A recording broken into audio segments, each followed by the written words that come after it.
Coming up on CFRB, it's all about the music on Rock Talk, and tonight the guys talk about Styx.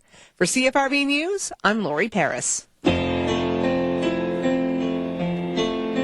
Live from Toronto, this is Rock Talk with Greg Gudovitz and Bob Reed on News Talk 1010 CFRB. I got to tell you, Bob, something is decidedly wrong about this. It's like we're in a parallel universe all of a sudden, like that Star Trek episode where Spock had a beard and they were all wearing sashes and kilts and stuff. Yeah, there's something very strange that's going on in here. Welcome to Rock Talk, folks. There we go. That's a little bit more like pizzazzier. Yeah, keep playing, sir. Yeah. Mystery guest, just keep playing. This guy's good. We got to talk over you, so like something a little bit more schmaltzy, please. That's a bit more like it. Yeah, schmaltzy, please. Feelings, if you've got it.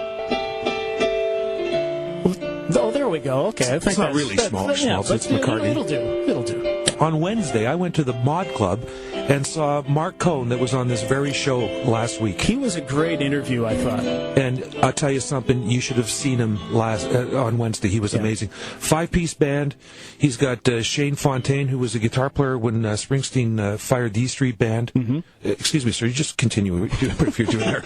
And he's got this amazing girl named Amy Carrera, who opened the show with an acoustic set, and then she joined the band as a vocalist and second guitar player. He was amazing. Very funny guy. Had a lot of problems with his I can't remember the name of the piano, but he kept saying, well, I don't really need an in-tune or a good sounding piano because it's not a big part of my music. But for people that haven't been to the Mod Club, it is a phenomenal venue. Great sightlines, beautiful lighting. Yep. And he did all the stuff off his new album, which is called Join the Parade. It's out right now on Universal Decca. Mm-hmm. And the other thing I want to talk about briefly is, we haven't talked about this yet, December the 9th, we're going to do a live Rock Talk from Jeff Healy's club, and it's going to be a Lennon. Could you play a little Imagine there for us, sir, if you wouldn't mind? Yeah.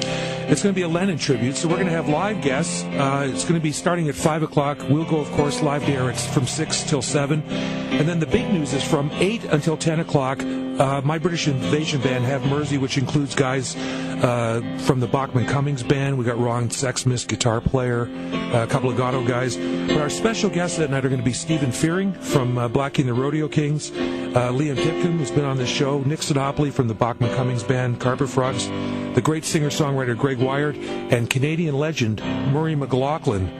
And tickets are at the door. They'll be $15 that night. So that's December 9th. So please write it down on your calendar.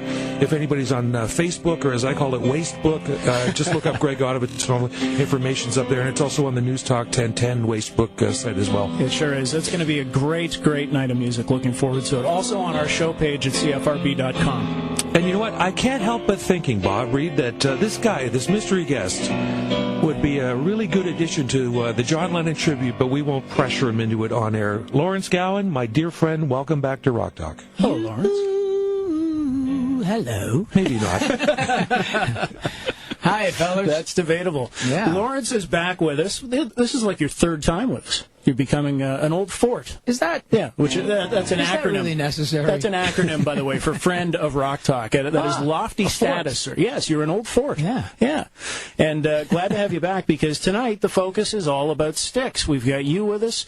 We've got a fellow named Sterling Whitaker coming up later on. He's written the Grand Delusion, the unauthorized true story of Styx, and your buddy and bandmate James Young. Then it's a good night for me to be here. It is. It's entirely And it was the only way I could get him into. I said, I want to do another interview with you. And he said, not a chance. And I said, well, it's going to be all about Styx. And he went, okay, I'm there. How much are you paying me? And it wasn't much, so here he is. You told him I was going to be here, too, though, right? Yeah. Still works. How did you end up in the band? The story I got, here, I ask you a question, then I answer it for you. Okay. The story I got is you opened for the band, and then you did something in England at a castle, one of the castles over there. There's a connection between those two. I opened for the band at the Molson Center in Montreal, because they just opened it that year in '97. And they didn't know my music, but the audience in Quebec knew it quite intimately, and they were singing along with all the songs. And by the end of the show, 4 of the band members were standing side stage, Tommy Shaw and Chuck and Todd, our drummer, and then eventually JY. And after the show, they said, we got to do some more work together. At some point, and I thought, yeah, I'd love to open for you guys in the U.S. And that was it. Then about 6 months later, I was playing at that Princess Diana, the opening of her memorial at Althorpe, and I was with the BBC National Orchestra, and Todd, the drummer from Styx, was also on that show, but he was playing just one night with David Hasselhoff there. And this, because he was on the gig, was Duran Duran. Hang on, why does everybody always laugh when David Hasselhoff's name? Because you can't hear David Hasselhoff with a straight face. But he's a big star in Europe, that guy. He sells tons of records. Germans love David Hasselhoff. JY's got a very good joke that I'm gonna precede him saying. He says, one day we'll be saying President Hasselhoff. I should have let him say that. That's one of his best jokes. Anyway, Todd was playing there on this one show, and he came up and he goes, "You're the guy that did the shows with us in Canada." And I said, "Yeah." He said, "Give me a number." And I just we got home a few months later, and I had a call just saying, "Would you join Styx?" That was that. That's all. You lucky dog. I guess it was lucky. Were you a fan of the band? Honestly, going into it, because JY's not on the phone yet, neither Sterling, so we can't write it down. I'm a fan of progressive rock from the 70s, because that's really the type of music that I'm most easily drawn to, and that I played initially. So yes, I was a fan of the band, particularly because they were the only progressive rock band that had any kind of an audience, any band that was not from England that was able to gather an audience. So that's what made me like Styx.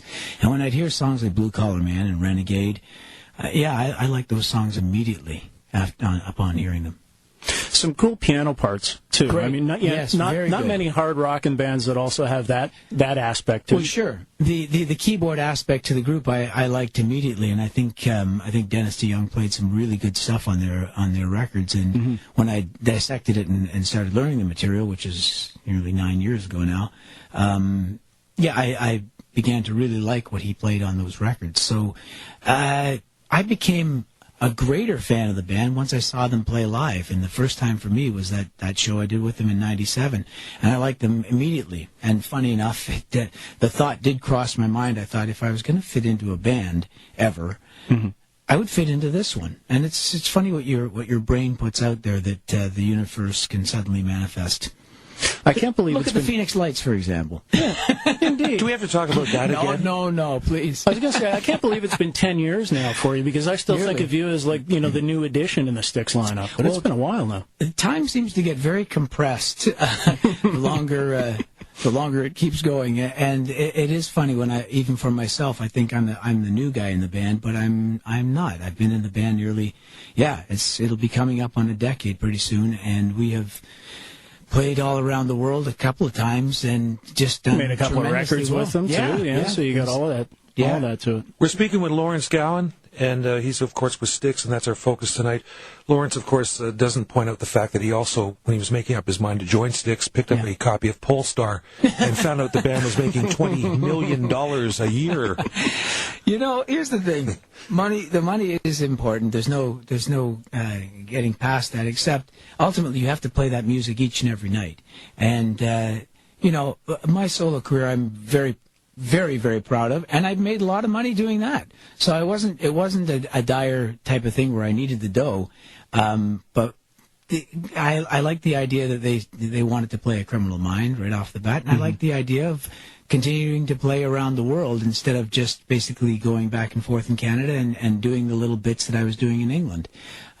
So it was a good step in that direction. Was it a tough decision for you? We've talked about this before, because you were your own man. You had a substantially great career going as yourself, the artist, and now you get an offer to join part of somebody else's. Well, this is machine. it. I mean, Greg and I have laughed about this. Of course, you jump at the opportunity on the one hand, but to be more, the truth is, I did have to deliberate on it quite a bit. And honestly, it was a publicist I had in England who was suggesting to me strongly at that time that I think about joining a band, because to have had a 14-year solo career at that point, and she's trying to break me through in England at that point, and I was getting some great tours there. I was touring with the Stranglers, and I was able to do a number of shows on my own, and then that Princess Diana thing was a great thing. But ultimately, she thought you would fit into a band that's looking for a lead singer, looking for someone with your keyboard talents, and when Styx asked, it was the right thing.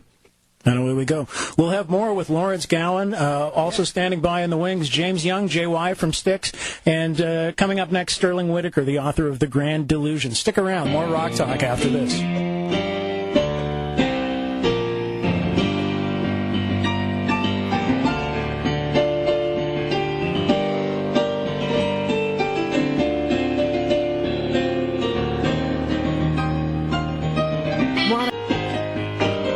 This is Rock Talk on News Talk 1010 CFRB. Each morning I get up, I die a little. I just read Sterling's book.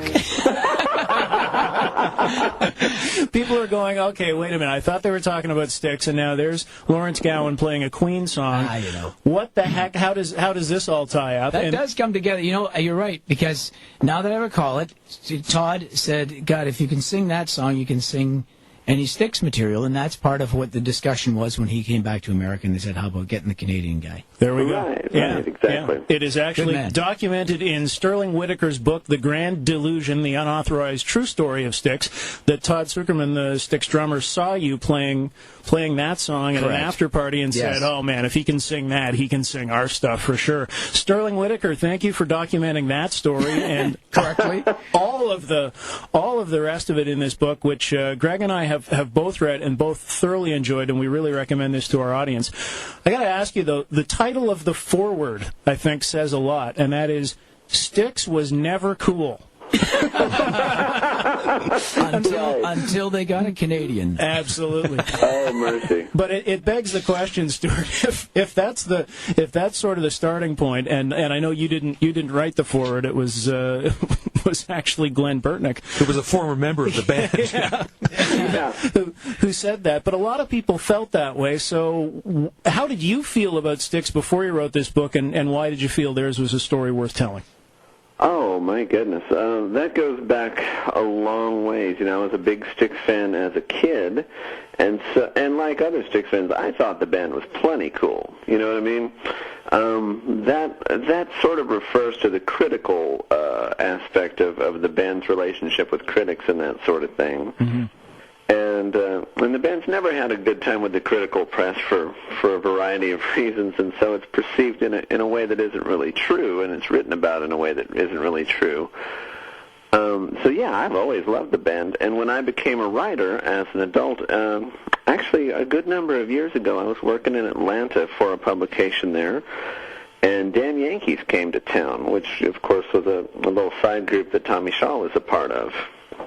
And I spoke with Tommy regarding that, and then just in talking with him off the record, I realized that the true story of Styx was so much dramatically different than what had been told in public. So it really, the genesis of the book goes all the way back to then, although it took a long time for it to come together. It really is an interesting story, and a real who's who in terms of the Styx universe that you got to speak to. You didn't get to speak directly with Dennis DeYoung, or did you? Am I reading that wrong? I did not. Yeah. I did not. How big of an obstacle was that? I mean, as far as getting around the members that didn't want to participate? Yeah. Well, obviously, you always want as many sources as you can get, and particularly the principals. You want those people, and I did everything but stand on my head and plead with them. Mm-hmm. But some people, in a situation like this, it's loaded because there's some people who've sued each other.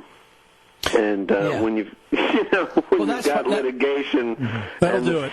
The settlement thereof, you've got people who become increasingly, not surprisingly, increasingly reluctant to speak about each other, and that's really probably the biggest stumbling block with JY and Dennis and guys like that is simply that they've sued each other and they're party to some non-disclosure agreements that are pretty forceful and that sort of thing. Yeah. It struck me that creative tension is sort of the running narrative through the Styx story, though, because like so often happens in bands that have been together a long time, you have guys who have different sort of visions, different interests in terms of style and influences and directions they want to see the band go. But at the same time, that conflict and passion can fuel the fire to a degree as well. What's your take on just the whole chemistry of the band overall? Well, it's a peculiar band, particularly back in the older days. You had these three extremely different guys who are all singer-songwriters, and everybody wants the group to succeed as much as it can, but everybody also wants to fulfill his own ego needs and his own musical agendas within the context of a single group, and that's not really possible, you know. All you can do is really fight it out to as close to a draw as you can possibly get. And that's always been a bumpy ride for them because of that. You had, you know, people that are pretty different personally and pretty different musically, all getting in there, and in the end, you know, some people are going to score a little bit more often than other people in the hearts and minds of the audience, and it creates that tension. And when the money goes up, the tension goes up. You know, it never ceases to be that way. We're speaking with Sterling Whitaker. He's the author of a great book called The Grand Delusion. Sterling, former vocalist Dennis DeYoung is portrayed throughout the book at various times as a genius, a visionary, a loyal family man, totally self-serving, and an overly controlling despot. How do you see him? The truth, as always, is probably a little bit of each of that, you know. I've never even met Dennis. I've only ever spoken with him on the phone pretty briefly, and my experience with him was entirely positive. But obviously when you interview people who've known the same person over a period of 3 decades, and a thread begins to emerge, you can't very well say that it's not valid, you know. I think he's a very visionary talent. He's a really extraordinary talent, a great songwriter, a really great radio voice that he's got. Great player, you know, a good producer. He obviously brought a lot to the band, but he had some personality traits that maybe some of the others didn't care for. He obviously had a strong sense of himself and his role in the group, and you know, that doesn't always fly with people. It always adds to the color, doesn't it? We'll have more. Absolutely. More with Sterling Whitaker, the author of The Grand Delusion. Lawrence Gowan standing by in studio, and coming up next, one of the founding members of Styx, James Young. JY, stick around. So shy, like a child who had grown. You're listening to Rock Talk with Greg Gudovitz and Bob Reed on News Talk 1010 CFRB. My pants are too tight. This is a JY song. I didn't know that. It's a very big one. And he's listening. He's on the phone? Yeah, he's there now. Quel faux pas, as usual. Snowblind with Mr. James Young. There you go. Very nice, Lawrence Gowan. Welcome back to Rock Talk. It is a night of madness here. We're talking about the band Styx, and Lawrence is still with us in the studio. Still on the phone is Sterling Whitaker, author of The Grand Delusion, the unauthorized true story of Styx. And joining us now, one of the founding members of the band, James Young, JY, is on the phone with us. James, thank you so much for being with us. Oh, my pleasure.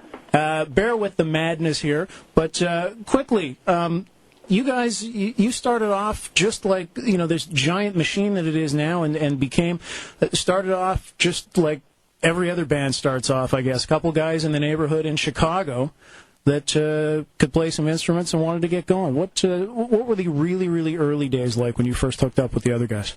Well, it was, I don't know how much time we want to spend on this, but briefly.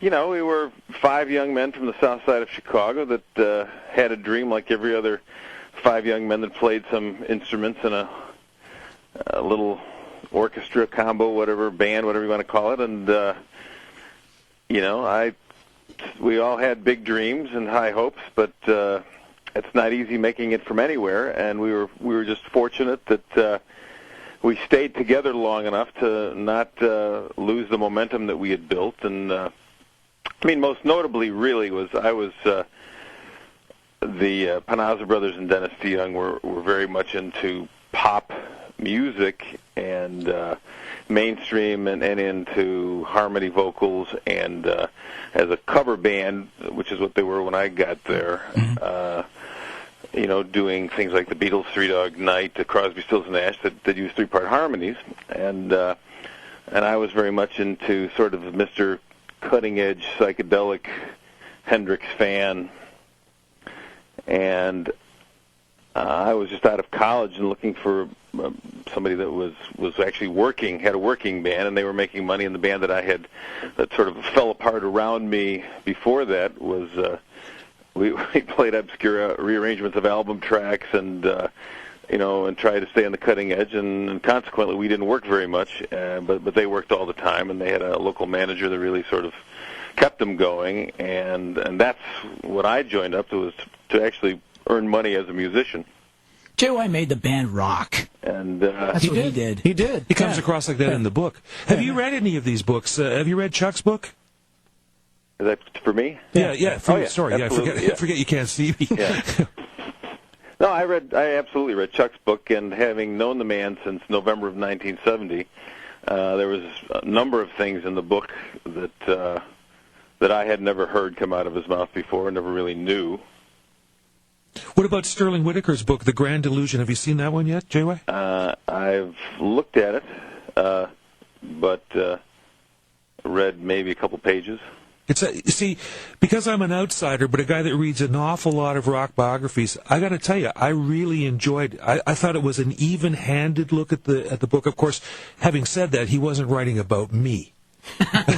So I mean, me, dissecting your life through Sterling's fine efforts. I mentioned it to Lawrence. I said, I think you should read this book because it's a really good look at the history of a band that perhaps was, even though you sold 32 million albums, was under the radar for certain guys of an age like myself. I never agreed to really be interviewed by Sterling. This is the first time I've actually talked to him, and and I thought you were kidding when you first said it, but I recognize you're not. And the reality is, for me, the hardest thing to do, as you can probably see by our history and the history of many other bands, is to keep a band together. And once something has been spoken and is down in print, it's impossible to retract, or you can try and have people forget it or overlook it or what have you, but it's difficult enough getting along with the misperceptions we have about one another already. And Styx originally was 5 very different human beings. Now it's a different collection of human beings, 6 of us, that are all still quite different. And it requires sort of patience, persistence, and humility to, on most of our parts anyway, to sort of keep this thing together, and staying together is the most important part of it. Well, that is what J.Y. That's why he is the central figure of the band that he is, because to me he is the guy that can keep the band together. He's that one person that you can have in a band that has a way of culling everybody's personal interests and ego gratification that they're searching, and is able to kind of pull all of that together and keep everybody on the same mindset, But having said that, he can even do that and satisfy his own colossal ego. Lawrence, I call him Larry, can still get away with doing that kind of stuff. One of the things I noticed about the book, though, is, outside of Sterling reporting on internal squabbles in the band and differences of opinion and who didn't like who in the band, there wasn't a lot about. It's sort of hinted at that certain guys maybe had a little, sexual debauchery on the road and drugs and stuff like that, but there wasn't a lot of dirt in the book. I didn't want to go for that. That's really what it comes down to. I always point to Hammer of the Gods as a book that probably every literate rock fan has read, and I've read it, but I don't think it's a very good look at Led Zeppelin. I think it's a very good look at some personal stuff that isn't relevant to the way their music got made, particularly, Well, I got to tell you something, and I think Lawrence is the only one here that's read it, but my book is nothing but that kind of stuff. and it is coming back to bite me because, now there's certain family members of mine that don't talk to me anymore. Oh, my Lord. Well, what I was shooting for really in writing this thing, I was trying to write a book about the history of Styx and the music of Styx, and so my litmus test for any given piece of information was really, is it relevant to how the music got created or how the personalities bounced off one another? And if the answer was yes, then it got considered. If the answer is no, that doesn't interest me so much. Well, it's a great documentary, really, for anyone who's got more than a passing interest in the life and the legacy of Styx. James Young, JY, I want to come back to you on this. You had a band with a couple of guys who were lead singers. You had several strong writers in it. That's a lot of creative horsepower to try and keep together under the hood. But at the same time, my take from the Styx story was that horsepower was also key to the success, as you guys were able to harness it and really ride it. Does that strike you as accurate? Well, you know, the great teams, sports teams, because I really do liken being in a rock band to being on a sports team, is that you have to find the internal dynamic that allows you to coexist, but there has to be, home run hitters, there has to be 50-goal scorers, there have to be Tom Brady's, Peyton Manning's in the band, otherwise you're still not going to get anywhere. Right. And so all of the elements have to be there, because every young person that plays an instrument wants to succeed mightily, as we have. And there was times when I maybe wasn't quite as cognizant of what you just articulated, and thought it was perhaps some other thing. But I'm very narrow in my taste, and have broadened my horizons dramatically. Although they the things that really succeed, like I look at AC/DC and their greatest hits in the United States sold 20 million copies, and our greatest hits is 3 or 4 million. Def Leppard, who we just were on the road with, is, maybe they're at 6 or 7 million, but AC/DC is pure, unadulterated. You know exactly what you're getting, and there's not these little side trips that sort of confuse your core audience, as we've done many, many, many times. So it... Keep it simple. Well, that works to a point, but you have to be... what do I say, Lawrence? Flexibility and adaptability. One of the first things that JY ever said to me when I said, this is going to work, when we first played together, I said to him, this is going to work. And JY, this was my first introduction to his beautiful Chicago accent. He said, I'm supremely confident. And rightfully so. It's been working well and continues to work. We're going to have a few more minutes with all of these guys as we continue to talk about Styx on Rock Talk right after this. On every shore, and I'll try, oh Lord, I'll try to care.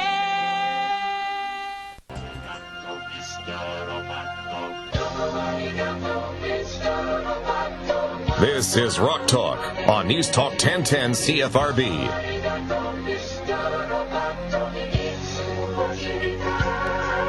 Welcome back to Rock Talk. Our guests tonight are Lawrence Gowan, James J.Y. Young, and Sterling Whitaker, all sort of involved with Styx. Sterling's written a book. Of course, the other two fine gentlemen are in Styx. I've got a listener question here. I guess this one could go to either J.Y. or Lawrence. I still call him Larry. This is from Greg Simpson in London, Ontario. What was the group reaction when they saw that Rheingold Superheroes photo? I thought that was a little secret that was going to stay between myself and our radio publicist, Not Terry anymore. Gibson, in the States. But what did they think? Oh, they were incredibly impressed. It's too late to backtrack now. Do you want to just give the audience a little recap on what that photo is all about? I'm going to tell you that in 1976, when I first started the band Rheingold, that we were desperate for some publicity to get a gig in Toronto. So we rented a Rolls Royce. We dressed up as comic book characters. I was dressed as Spider-Man. One guy was Superman, another guy's Captain America. Made a piece of music up around it. Took that Rolls Royce right downtown, went to the newspapers with it, and then we stopped immediately on a crosswalk when Larry Sykes said, "This will be good. Just jump out of the car now and get some publicity. Get because there's a photographer there from the newspaper." Well, a truck got upset, tore the door off the rolls, and the photo in the paper the next day is me dressed as Spider-Man with my arms outstretched, trying to explain to a cop how this is just a band. We're not robbing any banks. And since then, I've had chronic entertainer syndrome. And JY's done nothing to alleviate it. I'll tell you, we've all got photographs in our past of stuff that we thought looked cool at the time, but was not. Oh, yeah. JY, you recently received a Lifetime Achievement Award, the band did, from the International Entertainers Buyers Association in Nashville. What can you tell us about that event? Well, it was fun. It was an interesting evening. We saw that our friend Alice Cooper actually received the same award, and some local promoters, which are very national in nature, from my hometown of Chicago, J.M. Marnie and Jerry Michelson. And there's an awful lot of sanctioning bodies giving awards to an awful lot of different people for a lot of different reasons, and when Spike TV starts having more than one award show a year, because I just saw they had another one since the one we did 3 or 4 months ago, everybody's got an award show and everybody's giving awards. So I take it a bit with a grain of salt, and but nonetheless, we have, in the space of 35 years, done some amazing things, and in the space of the last 8 years, with the brave new Styx, as I refer to it sometimes, done some amazing things, and I still see bright horizons and higher in the stratosphere ahead of us. What did Lawrence bring to the party for you, JY? Well, he brought a joy and a spirit and a sense of teamwork that just was the right thing at the right time. Apart from his incredible talent, not only as a performer and as a keyboardist and as a singer, but just as a guy who understands what the entertainment business is and what the entertainment business isn't. And it's just to have a veteran who's seen the top of Mount Olympus and then seen what it's back like down in the foothills, like Tommy and I have, and Chuck Panazzo have. Ricky Phillips, to some degree, has seen the same thing. That Todd, who's never been on that ride before, still has sort of an idealism, which is good for the most part. Yeah, there have been huge ups, downs, changes, tensions, lawsuits, everything under the sun over the lifespan of the band. But JY, right now it seems like you guys are in a really comfortable pocket. I'm curious how you feel. Having been at the top of the mountains, you're not at that level anymore, but things are still going really well for the band. It seems like it's just a very positive thing all the way around. Well, nobody gets it all, and from the vantage point that we are at right now, we have this incarnation of Styx is definitely broken free of the Earth's gravity, and we are in Earth orbit from where I sit, and we can do this for the rest of our lives. And there's some amazing, exciting things that Lawrence doesn't even know about yet that are in the works that I have to keep quiet about until after the first of the year for next year already. No, Jay, you can tell us. We won't tell him. It's just us guys talking. I want to ask Sterling one question in this final segment with the guys in Styx. Okay. As a fan, Sterling, what is it about the group that instills such loyal devotion from the fans? Well, that's a great question. A lot of it is just what a really great band it truly is. Like I mentioned earlier, this is a band that hasn't had a whole lot of love from the critics, but the fan base has supported this band with extreme loyalty throughout its career, and since I started as a fan, I understand that. There's a really this doesn't get said publicly, but there's a great deal of talent in this band that sort of wins in the end, despite whatever gets written. There's a lot of songwriting talent in the band, there's a lot of instrumental talent in the band, and particularly a great deal of vocal talent in the band, and so the fans have always taken to that. And the other thing is the kinds of songs that get written are maybe about more of the common man things of people's lives, and I think some of the fans see themselves in this band a little bit more than they would in, say, Kiss or Led Zeppelin.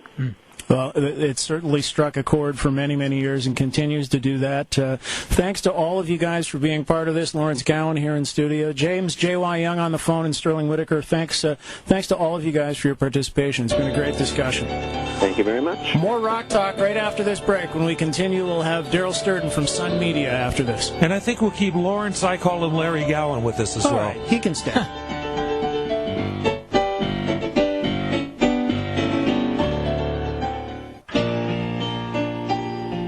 listening to Rock Talk with Greg Gudovitz and Bob Reed on News Talk 1010 CFRB. Once again, Lawrence Gowan at the piano. The fabulous piano stylings. He's here all Lawrence Gowan. Try the veal. It's lovely. Lawrence Gowan stays with us here on Rock Talk, and joining us for our last few minutes here, once again, our pal from Sun Media, Daryl Sturden, who is on the line, and with some things, some new releases. One of them from Queen. Okay, so you knock it off. This was appropriate. Hello, Daryl. What do you got in your bag of tricks this week for us? Well, it seems appropriate, as you said, to start with the new Queen DVD, which is Queen, Rock Montreal, and Live Aid. It's a new double set that's come out from the fine folks over at Eagle Rock, and it's two great gigs from the classic Queen heyday of Freddie Mercury and those very macho white shorts and the mustache. Just an excellent Queen set with all the hits, and I think you saw this too, Greg, didn't you? I actually went to the show to see it. It was playing for one night at the cinemas, much like they're going to be doing, I believe, November 26th with Help. Right, I just saw that. Yeah, that'll be good. So it was great seeing it in 5.1 surround in a place where your girlfriend wasn't going, will you turn that down? That was a lot of fun. But I enjoyed it, too. I thought it was a fantastic DVD. Tell us a bit about the AC/DC one that's just come out. Oh, yeah, AC/DC plugged me in. Well, they had a thing a couple of years ago called Family Jewels, which was 2 DVDs of a lot of their TV appearances and videos. And this is sort of the complement to that. It's 2 discs of live footage, or 3, depending. There's an extended mix kind of thing you can get, a deluxe edition. Anyway, the 2-disc set has 1 disc of the Bon-Scott era, all the old stuff, Australian TV gigs and things like that. And then the second disc is all, of course, Brian Johnson. So you can have, the new or the old, depending on what your preference is. And if you really want to shell out the bucks and get that 3-disc set, the third disc has more from Bon and more from Johnson, and you get a nice booklet, and you get an envelope full of, I'm presuming, replica backstage passes from the last, half a dozen tours or something. It's a pretty nifty little Christmas gift for the metal fan in your house. What about CDs this week, Daryl? Anything jump out at you? It's been kind of a quiet week in terms of big things. I really, like that Ray Davies thing. Have you heard that yet, Greg? I'm dying to. I can't find out who's put it out. I think it's still an import in this country, but you can find it online through the magic of the Internet. And he gave it away in England in the newspaper, so, I think it's probably not playing too unfair to go and find it at your favorite download site. And it's a real strong disc. I mean, he had one last year that was sort of his comeback, and this one to me is several times better because the songs are stronger. It's way more of a Kinks type album where he's really sort of coming back into, full strength. And I think by the next album he'll be totally right back there. I got to tell you, one other album that surprised the heck out of me this week, I got sent from EMI, is the new Baby Shambles album called Shotter's Nation. They're great. It sounds like a Kinks album. Yeah, I mean, say what you will about Pete Doherty, but when you put him in a studio, the guy does good work. I've liked both of their albums. I love the Libertine stuff. He seems like a giant waste of space outside of the studio, but he can deliver the goods. I agree with you. Mm-hmm. Daryl Sturden, music critic from Sun Media. Thanks, as always, my friend. We'll talk to you next week. My pleasure, guys. Lawrence Gowan, thank you so much for being part of this. Always a pleasure. What do you guys got in the hopper? Styx dates coming up. I know you were here at Rama not too long ago, so you're probably not in this area, but not in this area. Where are you heading out to? Well, here's what we did this year. We toured Britain with Deep Purple, and we just finished a long tour with Def Leppard. I think it's possible we'll do more shows with Def Leppard next year, and also we did a bit with the Scorpions as well, so we might do something with them. I'm not sure. We'll look forward to that. Thanks again for being part of this. Pleasure. Thanks to all of our guests. You can email us at rocktalk@cfrb.com.